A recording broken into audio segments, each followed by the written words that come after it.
وأحسن منك لم تر قط عيني وأجمل منك لم تلد النساء خلقت مبرأ من كل عيب خلقت مبرأ من كل عيب كأنك قد خلقت كما تشاء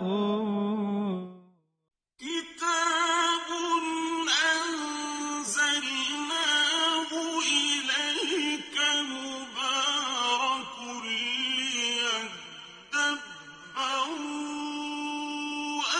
آياته وليتذكر أولو الألباب. یہ کتاب برکت والی ہے جسے ہم نے آپ کی طرف نازل فرمایا ہے تاکہ دانش مند لوگ اس کی آیتوں میں غور و فکر کریں اور نصیحت حاصل کریں. اللہم صلی علی سیدنا محمد وعلی آل سیدنا محمد بعدد کل ذرۃ مئۃ الف الف مرۃ. سامعین و ناظرین کرام، السلام علیکم ورحمۃ اللہ وبرکاتہ. سامعین کرام، سورہ فاتر آیت نمبر 12. آج کا موضوع، کیا ہم اللہ تعالیٰ کی نعمتوں کی ناشکری میں مصروف ہیں؟ اس کے ساتھ سامعین کرام آج کے سبق کا آغاز کرتے ہیں. سب سے پہلے گزشتہ سبق کا اعادہ ہوگا.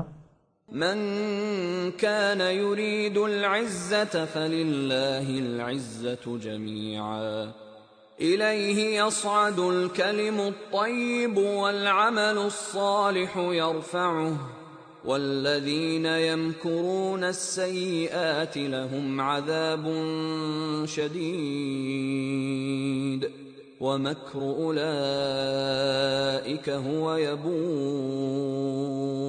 جو شخص عزت چاہتا ہے تو اللہ ہی کے لیے ساری عزت ہے. پاکیزہ کلمات اسی کی طرف چڑھتے ہیں اور وہی نیک عمل کے مدارج کو بلند فرماتا ہے. اور جو لوگ بری چالوں میں لگے رہتے ہیں ان کے لیے سخت عذاب ہے اور ان کا مکر و فریب نیست و نابود ہو جائے گا. واللہ خلقکم من تراب ثم من نطفة ثم جعلکم ازواجا وما تحمل من انثى ولا تضع الا بعلمه وما يعمر من معمر ولا ينقص من عمره إلا في كتاب إن ذلك على الله يسير. اور اللہ ہی نے تمہیں مٹی یعنی غیر نامی مادے سے پیدا فرمایا، پھر ایک تولیدی قطرے سے، پھر تمہیں جوڑے جوڑے بنایا، اور کوئی مادہ حاملہ نہیں ہوتی اور نہ بچہ جنتی ہے مگر اس کے علم سے، اور نہ کسی دراز عمر شخص کی عمر بڑھائی جاتی ہے اور نہ اس کی عمر کم کی جاتی ہے، مگر یہ سب کچھ لوح محفوظ میں ہے. بے شک یہ اللہ پر بہت آسان ہے. سامعین کرام، سورہ فاتر آیت نمبر 12. وما یستوی البحران، اور برابر نہیں ہیں دو دریا. ھذا عذب فرات، یہ ایک جو ہے شیریں ہے، فرات پیاس بجھانے والا ہے، سائغ شرابہ، اس کا پینا بھی آسان ہے. وھذا ملح اجاج، اور یہ دوسرا جو ہے یہ شور ہے، اجاج تلخ ہے. ومن کل تأکلون، ہر ایک سے تم کھاتے ہو. لحما طریا، گوشت تازہ. وتستخرجون حلیۃ، اور پھر تم نکالتے ہو اس سے زیور. تلبسونہا، جس کو تم پہنتے ہو. وتری الفلک فیہ، تم دیکھتے ہو کشتیاں. فیہ مواخرہ، اس کو اس میں چیرتی ہیں پانی کو، لِتَبْتَغُوا مِنْ فَضْلِهِ، تاکہ تم تلاش کرو اس کے فضل سے روزی، وَلَعَلَّكُمْ تَشْكُرُونَ، اور تاکہ تم شکریہ ادا کرو اللہ تعالیٰ کی نعمتوں کا۔ سامعین کرام، توحید کا مضمون ہے اور اللہ تعالیٰ مشرکوں کو اپنی قدرت بتا رہا ہے، اپنی ربوبیت بتا رہا ہے۔ یہ مضمون ذرا ذہن میں رکھیں، اور بات یہ ہے کہ یہ ہمارے لیے بھی سوچ و بچار کی، یہ باتیں ہمارے لیے بھی سوچ و بچار کی ہیں کہ ہم نے آخر کیوں اپنے رب سے منہ موڑ لیا ہے، اپنے رب کی بندگی سے، حقیقی بندگی سے۔ اللہ کو ہم نے کیوں آخر مقصود واحد نہیں بنایا، کیوں ہم نے باطل کو اپنا مقصود بنا لیا ہے اور باطل کا خیال رکھتے ہیں، اللہ تعالیٰ کے مقابلے میں باطل کو اہمیت دیتے ہیں۔ یہ سارے سوال ہیں سامنے کرام۔ اللہ تعالیٰ آج کی آیات میں ہمیں بتا رہے ہیں کہ بھئی دیکھو، دو دریا ہیں سمندر میں، یعنی آپ کو معلوم ہے یہ بحران یعنی دریا یا سمندر، دونوں، بحر جو ہے وہ دونوں کے لیے استعمال ہوتا ہے۔ بہرحال سمندر میں آپ دیکھیں کہ ایک جگہ جو ہے، ایک پانی کا ایک طرف جو ہے یعنی آڑ ہے، دو پانی ہیں، ایک میں میٹھا پانی ہے اور ایک میں جو ہے وہ تلخ پانی ہے۔ سمندر کا پانی جو ہے وہ عام طور پہ تلخ ہوتا ہے، لیکن سمندر میں جو ہے اللہ تعالیٰ نے دو دریا بنا دیے ہیں اور یہ برابر نہیں ہیں، دو دریا بنا دیے ہیں اور وہ جو ہیں وہ برابر نہیں ہیں، لیکن یہ ہے کہ دونوں سے خوراک نکلتی ہے، دونوں دریاؤں سے آپ زیور، موتی وغیرہ جو بھی ہے وہ آپ بنا کے ان کے زیور اپنے لیے بناتے ہو اور پہنتے ہو۔ تو یہ ایک تو یہ ہے کہ اس میں اللہ تعالیٰ کی قدرت ہے۔ ما یستوی البحران، مثال کے طور پہ جو سمندر میں جو میٹھا پانی ہے اس کی لکیر علیحدہ ہے، وہ بالکل آپ دیکھ لیں انٹرنیٹ پہ، وہ جگہ اور تصاویر ساری موجود ہیں۔ لیکن اب دیکھیں پانی کی خصوصیت یہ ہے کہ آپس میں مل جاتا ہے، لیکن وہ بینہما، وہ آیت مجھے یاد نہیں آ رہی، لیکن اس کا مطلب یہ ہے کہ اس میں ایک آڑ ہے، ایک دوسرے سے ملتے نہیں ہیں۔ اب یہ کون سی ذات ہے جو پانی کو آپس میں ملنے نہیں دیتی؟ پانی دو مل جاتے ہیں، خواہ وہ کھارا ہے یا نمکین ہے، وہ الگ الگ نہیں رہ سکتے۔ آج بھی آپ دیکھ لیں، ایک گلاس میں آپ نمکین پانی ڈالیں یا ایک بڑا تشت لے لیں نا، اس میں آپ پانی ڈالیں نمکین اور میٹھا، تو وہ دونوں پانی مکس ہو جائیں گے۔ لیکن سمندر میں جو ہے وہ دو دریا اکٹھے بہہ رہے ہیں، دو راستے جو ہیں، ھذا عذب وما یستوی البحران۔ اب یہ اللہ تعالیٰ کی قدرت ہے، ایک پانی جو ہے سمندر میں، ایک پانی جو ہے وہ میٹھا ہے۔ وما یستوی البحران ھذا عذب فرات، برابر نہیں ہے دونوں دریا۔ ایک جو ہے شیرین ہے، عذب شیرین، فرات پیاس بجھانے والا ہے، سائغ شرابہ، اس کا پینا آسان ہے، وھذا ملح اجاج، دوسرا جو ہے وہ شور ہے، تلخ ہے، کڑوا، تلخ، نمکین۔ ملح کہتے ہیں نمک کو، نمکین ہے، اجاج تلخ ہے، ومن کل تأکلون۔ اب قدرت الہی یہ ہے کہ دونوں سے سمندری گوشت ہمیں حاصل ہوتا ہے، مچھلیاں ہیں دونوں پانیوں میں۔ ومن کل تأکلون لحما طریا، ہر ایک سے تم کھاتے ہو گوشت تازہ، وتستخرجون حلیۃ تلبسونہا، اور اس سے تم دونوں پانیوں میں سے تم موتی نکالتے ہو، زیور کے طور پہ اس کو تم استعمال کرتے ہو۔ وتری الفلک مواخع، اب کشتی کا اللہ تعالیٰ تذکرہ کر رہا ہے کہ دیکھو کشتی جو ہے چیرتی جاتی ہے پانی کو۔ اب یہ کشتی سمندر کو اللہ تعالیٰ نے ہمارے تصرف میں دے دیا ہے، پھر ہمیں اتنی عقل دی ہے کہ ہم سمندر میں ایک کشتی، بادبانی کشتی، جہاز، آج دیکھیں دیو ہیکل جہاز ہوتے ہیں صاحب اکرام، یہ عقل کس نے دی ہے، یہ اسباب کس نے دیے ہیں؟ یعنی اس میں آج تو آپ دیکھ لیں، آج بھی، پہلے بھی ایسا ہوتا تھا کہ یہ سمندری راستے جو ہیں وہ زیادہ آسان ہوتے تھے، اس میں نہ تو سڑک بنانے کی ضرورت ہے اور اس میں کام ہوتا ہے۔ آج بھی سامعین کرام یہ بندرگاہیں جو ہیں، سمندری راستے، یہ بڑے بڑے یہ جو ہیں، یہ تو ساری سمندر سے نقل و حمل ہوتی ہے ایک کنٹینرز کی۔ تو یہ اب اتنی عقل کس نے دی ہے تمہیں اے انسان؟ یہ عقل جو ہے یہ بڑے بڑے یعنی بہت بڑے بڑے، ہم ظاہر ہے آپ دیکھتے ہیں سامنے کرام تو اس میں جہاز ہیں، بڑے بڑے جہاز ہیں پانی کے، بحری جہاز، اتنی عقل کس نے دی ہے؟ پھر وہ سمندر کو تمہارے تابع کر دیا ہے، تم اس میں چلتے پھرتے ہو، سفر کرتے ہو، اللہ تعالیٰ کا رزق تلاش کرتے ہو۔ یہ ساری چیزیں یعنی اس پر تم سوچو کہ ایک تو اس میں دو مضمون ہے اس آیت میں سامعین کرام، کہ ایک تو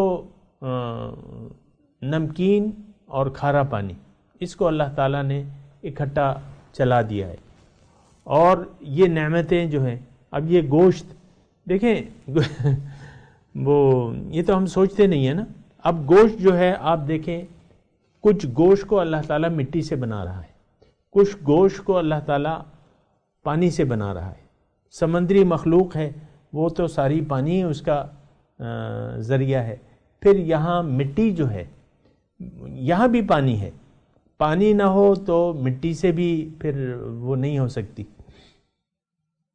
خشک مٹی میں آپ مطلب زراعت نہیں کر سکتے جب تک اس کو پانی نہ دی جائے کسی نہ کسی، تو پانی وہاں بھی بنیاد جو ہے پانی ہے، اور اللہ تعالیٰ کی جو وہ آیت ہے نا وَجَعَلْنَا مِنَ الْمَاءِ كُلَّ شَيْءٍ حَيٍّ، پانی کو میں نے ہر چیز کی بنیاد بنائے، زندگی کی بنیاد جو ہے وہ پانی ہے۔ آج بھی سامنے کرام آپ کو معلوم ہے کہ ہماری زندگی کی بنیاد جو ہے پانی ہے، لیکن سمندری مخلوق اور جو خشکی کے یعنی سمندری خوراک گوشت، اور پھر مٹی سے جو ہے یہ جانور جو ہے یہ مٹی سے بنی ہوئی چیزیں کھاتے ہیں، ٹھیک ہے اس کی بنیاد، لیکن وہ ہے مٹی بھی شامل ہے، یعنی صرف پانی میں جو نہیں ہوتا نا، لیکن یہ ہے کہ پانی میں بھی آپ دیکھتے ہیں پودے جو ہیں، سمندری پودے جو ہیں وہ اس میں بھی ہوتے ہیں۔ بہرحال یہ اللہ تعالیٰ کی قدرت ہے۔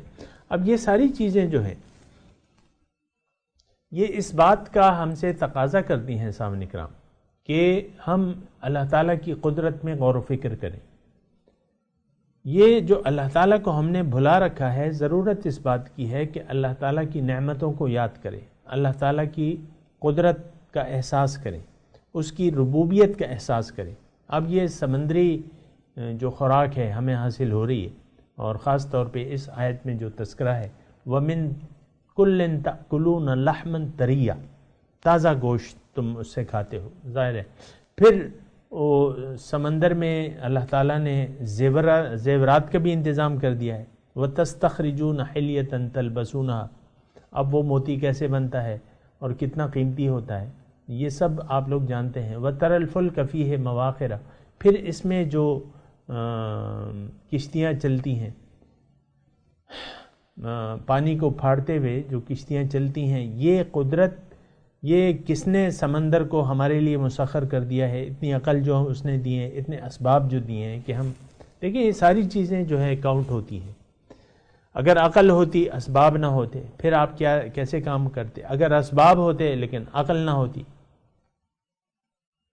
اب باقی جو چیزیں ہیں، جانور ہیں، یہ وہ، تو ان کے پاس یعنی عقل نہیں ہے، اسباب اگر ہیں بھی تو وہ بس اس کے مناسب اسباب، اللہ تعالیٰ نے ہر چیز کو اس کے مناسب اسباب دیے ہوئے، تو وہ اپنا کام کرتی ہے۔ لیکن انسان جو ہے اشرف المخلوقات ہے، اور اللہ تعالیٰ نے انسان کو ایک خاص مقصد کے لیے پیدا کیا ہے، اور یہ تمام چیزیں انسان کے فائدے کے لیے مسخر کر دی ہیں۔ اب اس تمام صورتحال کا نتیجہ کیا ہونا چاہیے؟ لعلکم تشکرون، تاکہ تم شکریہ ادا کرو۔ اب نعمت کا شکریہ سامعین کرام، دیکھیں یہ ایک بات بنیادی طور پہ آپ کے ذہن میں ہونا چاہیے کہ اللہ تعالیٰ نے اس مخلوق کو اس کائنات کو بے مقصد نہیں پیدا کیا، نمبر ایک بات۔ پھر یہ تمام مخلوقات، یہ چاند ستارے، یہ ساری وَسَخَّرَ لَكُم مَّا فِي السَّمَاوَاتِ وَالْأَرْضِ، اللہ تعالیٰ فرماتے ہیں کہ میں نے تمہارے فائدے کے لیے اس کو مسخر کر دیا ہے۔ تو یہ تمام نعمتیں ہمارے لیے ہیں، اور ہمیں اللہ تعالیٰ نے ہمیں اپنے لیے پیدا کیا ہے۔ ہمارا مقصود ظاہر نہیں ہے، باطن ہے۔ اب یہ ان نعمتوں کا یعنی اس کا لب لباب یہ ہے، اس مضمون کا لب لباب یہ ہے، خلاصہ کلام یہ ہے کہ دیکھو اے انسان، تم نے تو مجھے بھلا دیا ہے بحیثیت معبود، مقصود، مطلوب اور محبوب۔ ان حیثیتوں سے تم نے مجھے بھلا دیا ہے۔ غیر اللہ پہ تمہاری نظر ہے، بتوں سے تجھ کو امیدیں، خدا سے نا امیدی، مجھے بتا تو صحیح اور کافری کیا ہے۔ بتوں سے امیدیں لگا رکھی ہیں۔ اور سامعین کرام، یہاں میں رک کے ضرور اپنی حالت زار پر، اپنے معاشرے کی حالت زار پر ضرور اس کا میں بیان کروں گا کہ یہ ساری قدرتیں، ساری نعمتوں کو ہم نے بھلا دیا ہے، اس کے اصل کو ہم نے بھلا دیا ہے، اس نعمتوں کے منعم کو ہم نے بھلا دیا ہے، اور نتیجہ کیا ہے کہ غیر اللہ کی طرف ہماری نظریں اٹھ گئی ہیں، اور ان سے ہم نے اپنی توقعات وابستہ کر لی ہیں، غیر اللہ سے توقعات وابستہ کر لی ہیں۔ تو بات یہ ہے کہ ایسے تو یعنی اس طرح کیا ہوگا؟ یہ تو ناشکری ہے۔ یعنی یہ ساری نعمتیں اللہ تعالیٰ نے اس لیے دی ہیں تاکہ ہم اس کی نعمتوں کا شکریہ ادا کریں۔ اگر ہم شکریہ نہیں ادا کریں گے سامعین کرام، تو پھر تو یہ تخلیق، یعنی اس کا مطلب یہ ہے، میں دوبارہ یہ جملہ کہتا ہوں، تھوڑا سا یعنی جذباتیت کو نکال کے میں یہ بات کہہ رہا ہوں کہ اگر ہم اللہ تعالیٰ کی ان تمام نعمتوں کا شکریہ نہیں ادا کریں گے، اور شکریہ کیا ہے کہ ہم ان نعمتوں کو اسی بجا طور پہ استعمال کریں۔ شکریہ کیا ہوتا ہے کہ آپ ان نعمتوں کو اسی لیے استعمال کریں کہ جس مقصد کے لیے دی گئی ہیں۔ اللہ تعالیٰ نے تو یہ نعمتیں ہمیں اس لیے دی ہیں سامعین کرام کہ ہم ان نعمتوں کو اللہ تعالیٰ کے قرب کے لیے استعمال کریں، یعنی ان نعمتوں کو صحیح استعمال کریں اور اسی مقصد کے لیے استعمال کریں جس کے لیے یہ نعمتیں دی گئی ہیں۔ اگر ایسا نہیں ہوگا تو پھر یہ نعمت ضائع کرنے کے مترادف ہوگا، اور نعمت جب ضائع کر دی جائے تو یہ لوگ جو ہیں قرآن کی زبان میں جو ہیں اسفل السافلین میں جائیں گے۔ اور ابھی ہم پڑھ چکے ہیں سامعین کرام کہ والذین یمکرون السیئات، ابھی ہم پڑھا ہے نا، والذین یمکرون، آیت نمبر 10، والذین یمکرون السیئات، جو لوگ بری تدبیریں کرتے ہیں، حق کو فیل کرنے کے لیے کوشش کرتے ہیں، نعمتوں کا شکر ادا نہیں کرتے، ان کے لیے اللہ تعالیٰ نے شدید عذاب تیار کر رکھا ہے، اور یہ ساری آپ کی دوڑ دھوپ جو ہے یہ ضائع ہو جائے گی۔ وَقَدِمْنَا إِلَى مَا عَمِلُوا مِنْ عَمَلٍ فَجَعَلْنَاهُ حَبَاءً مَنْثُورًا، اگر آپ نے نیت صحیح نہیں کی، اس کے ساتھ کچھ نیک اعمال کیے ہیں، یعنی بری نیت کے ساتھ اگر کچھ آپ اچھے اعمال کر رہے ہیں، اللہ تعالیٰ فرماتا ہے کہ قیامت کے دن وہ سارے اعمال میں ان کے سامنے لاؤں گا۔ وَقَدِمْنَا إِلَى مَا عَمِلُوا مِنْ عَمَلٍ، جو بھی انہوں نے عمل کیے ہوں گے اچھے، ان کے سامنے لے آؤں گا، اور پھر میں ان کو ایک اڑتی ہوئی خاک بنا دوں گا، ہوا میں اڑا کے، یعنی اس کا پھر پتہ بھی نہیں چلے گا۔ دھول کو تو آپ پکڑ نہیں سکتے نا، وہ تو آپ کے قابو میں نہیں ہے۔ تو لعلکم تشکرون، اس آیت کا جو لب لباب ہے وہ لعلکم تشکرون میں ہے، تاکہ تم اس کی نعمتوں کا شکریہ ادا کرو اور وہ نعمتیں بجا طور پہ استعمال کرو۔ تو جہاں اللہ تعالیٰ کی نعمتیں ظاہری نعمتیں ہیں، مادی نعمتیں ہیں، دنیاوی نعمتیں ہیں، اسی طرح اللہ تعالیٰ کی نعمتیں روحانی نعمتیں بھی ہیں، باطنی نعمتیں بھی ہیں، اور باطنی نعمتوں میں سے ایک نعمت جو ہے سب سے بڑی نعمت جو ہے وہ اللہ تعالیٰ کی ہدایت ہے. پھر ہدایت لانے والا یہ بھی اللہ تعالیٰ کی ہے. ہر پیغمبر جو ہے اللہ تعالیٰ کی انسان پہ بہت بڑی نعمت ہوتی ہے. اور میں ضرور آپ کو تذکرہ کروں گا یہاں پہ اللہ تعالیٰ کی قرآن کی اس آیت کا، لَقَدْ مَنَّ اللَّهُ عَلَى الْمُؤْمِنِينَ إِذْ بَعَثَ فِيهِمْ رَسُولًا.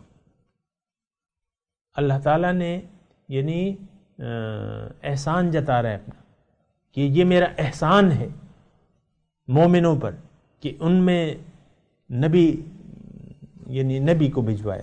اِذْ بَعَثَ فِيهِمْ رَسُولًا یتلو علیہم آیاتہ ویزکیکم. پھر وہ جو کام کرتا ہے وہ اللہ تعالیٰ نے اس کا تذکرہ کیا ہے. تو دیکھیں میں آپ کی توجہ دلا رہا ہوں کہ جس طرح اللہ تعالیٰ کی ظاہری نعمتیں ہر چیز کا باریک سے باریک ہماری ضروریات کا اللہ تعالیٰ نے خیال رکھا ہے. یہ بات اگر آپ تھوڑا سا غور کریں گے تو آپ کی سمجھ میں آ جائے گی. ہر چیز کا اللہ تعالیٰ نے خیال رکھا ہے. اور وہ خیال اب ایسا ہے کہ اگر آپ اللہ تعالیٰ کی نعمتوں کا یعنی میں یہ کہنا چاہ رہا ہوں کہ باطنی نعمتیں جب ظاہری نعمتیں تمام کر دی ہیں تو باطنی نعمتیں بھی اللہ تعالیٰ نے تمام کر دی ہیں. الیوم اکملت لکم دینکم واتممت علیکم نعمتی وردیت لکم الاسلام دینا. آج کے دن میں نے تمہارا دین مکمل کر دیا اپنی واتممت علیکم نعمتی. خاص طور پہ اللہ تعالیٰ کا شکر ہے کہ جو میں نے مضمون اس سے قبل ادا کیا تھا یہ آیت میں آ گیا کہ یہ اللہ تعالیٰ کی نعمت ہے. نعمت عظمیٰ اس کو کہہ سکتے ہیں، بہت بڑی نعمت. اس کا درجہ جو ہے وہ ظاہر سے زیادہ ہے. سامنے کرم یہ بات نوٹ کر لیں. باطنی نعمتوں کا درجہ ظاہری، جس طرح باطن ظاہر و باطن میں فرق ہے درجات کے حساب سے، اور باطن حقیقت ہے، اسی طرح اللہ تعالیٰ نے انسان کو جو نعمتیں دی ہیں ظاہری بھی ہیں اور باطنی بھی ہیں. لیکن ان میں باطنی نعمتیں جو ہیں وہ اس کا بہت بڑا فرق ہے. اس میں یعنی درجات کے حساب سے جو ہے وہ باطنی نعمتوں کا درجہ جو ہے بہت عظیم الشان ہے. وَأَتْمَمْتُ عَلَيْكُمْ نِعْمَتِي وَرَضِيتُ لَكُمُ الْإِسْلَامَ دِينًا. میں نے اپنی نعمتیں باطنی نعمتیں تم پر تمام کر دیں اور تمہارے لیے میں راضی ہوں دین اسلام پہ. تو بہرحال لعلکم تشکرون میں یہ مضمون ہے سامعین کرام کہ تاکہ تم اس کی نعمتوں کا شکریہ ادا کرو. اور سامعین کرام بات یہ ہے اگر ہم سوچیں تھوڑی دیر کے لیے تو اپنے یعنی ان آیات کو اپنے اوپر بھی تو ذرا فٹ کرنے کی کوشش کریں نا. میں آپ کو کہہ رہا ہوں کہ سوال یہاں یہ پیدا ہوتا ہے، ہمیں اپنے آپ سے سوال کرنا چاہیے کہ ہم کلمہ گو مسلمان ہیں، دعوی ایمان کرتے ہیں، اور اپنے آپ سے یہ سوال کرنا چاہیے کہ آیا میں اللہ تعالیٰ کی نعمتوں کو بجا طور پہ استعمال کر رہی ہوں یا کر رہا ہوں کہ نہیں. یعنی اللہ تعالیٰ کی جو نعمتیں ہیں اس کا میں نے مطلب سمجھ لیا ہے کہ یہ کیوں دی ہیں اللہ تعالیٰ نے مجھے، یہ زندگی کی نعمت کیوں عطا فرمائی ہے، تو اس کو میں نے سمجھ لیا ہے. اور دوسرا سوال یہ ہے کہ آیا میں اس زندگی کی نعمت اور ان باقی تمام نعمتوں کو صحیح مقصد کے لیے استعمال کر رہا ہوں کہ نہیں. کیا اللہ تعالیٰ میری منزل ہے کہ نہیں، کیا میں رسول کا اتباع کر رہی ہوں یا کر رہا ہوں کہ نہیں. یہ سارے ہمارے سوچنے کی باتیں ہیں سامعین کرام، اور اس پہ ہمیں ضرور سوچنا چاہیے اور سمجھنا چاہیے کہ ایسا ہے کہ نہیں. اگر نہیں ہے تو پھر یہ ہے کہ اس پہ ہمیں غور و فکر کرنا چاہیے کہ ایسا اگر نہیں ہے تو ہونا چاہیے، اور ہمیں کمر کس لینی چاہیے. کس چیز کے لیے؟ ہمیں کمر کس لینی چاہیے اپنے مقصد کی تکمیل کے لیے. اللہ کو منزل بنا کے اللہ کے راستے پر چل پڑنا چاہیے. کسی مرشد کی رہنمائی میں، کسی رہنما کی رہنمائی میں اللہ کو منزل بنا کے اللہ کے راستے پر چل پڑنا چاہیے. وَلَعَلَّكُمْ تَشْكُرُونَ میں یہ مطلب ہے سامعین کرام. بہرحال میں تلاوت کرتا ہوں سامعین کرام، میرے ساتھ آپ دہرائیے اعوذ باللہ من الشیطان الرجیم بسم اللہ الرحمن الرحیم وما يستوي البحران هذا عذب فرات سائغ شرابه وهذا ملح أجاج ومن كل تأكلون لحما طريا وتستخرجون حلية تلبسونها وترى الفلك فيه مواخر لتبتغوا من فضله ولعلكم تشکرون۔ اب ان آیت کا ترجمہ سنا دیں۔ وما يستوي البحران،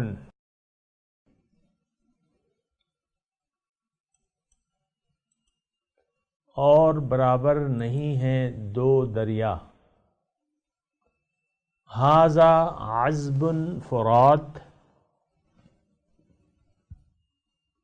یہ ایک جو ہے، ھذا یہ ایک جو ہے، عذب شیرین ہے، میٹھا، فرات پیاس بجھانے والا، سائغ شرابہ آسان ہے اس کا پینا، وَهَذَا مِلْحٌ أُجَاج، اور یہ دوسرا جو ہے یہ نمکین ہے، کڑوا ہے، وَمِن كُلٍّ تَأْكُلُونَ لَحْمًا طَرِيًّا، اور ہر ایک سے تم کھاتے ہو تازہ گوشت، وَتَسْتَخْرِجُونَ حِلْيَةً تَلْبَسُونَهَا، اور تم نکالتے ہو زیور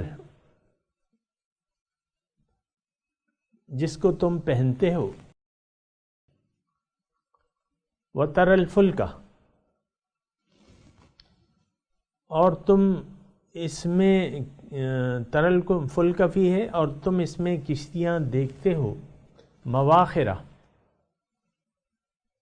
کہ چیرتی ہوئی چلتی ہیں پانی کو، لِتَبْتَغُوا مِنْ فَضْلِهِ، تاکہ تم تلاش کرو اس کے فضل سے، وَلَعَلَّكُمْ تَشْكُرُونَ، اور تاکہ تم شکریہ ادا کرو اللہ کی نعمتوں کا۔ سامعین کرام، اب ان آیات کی تلاوت اور ترجمہ۔ وما يستوي البحران هذا عذب فرات سائغ شرابه وهذا ملح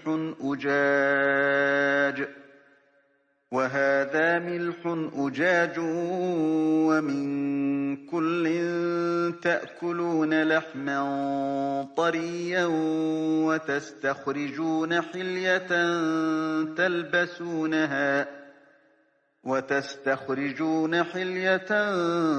تلبسونها وترى الفلك فيه مواخر لتبتغوا من فضله ولعلكم تشكرون۔ The two seas are not the same. One is fresh, sweet, good to drink, while the other is salty and bitter. Yet from each you eat tender meat and extract jewelry which you wear, and you see the ships plowing through them, so that you may seek of his bounty, so that you may give thanks. اس کے ساتھ ہی آج کے درس کا وقت اختتام کو پہنچا۔ انشاءاللہ اگلے درس میں ملاقات ہوگی۔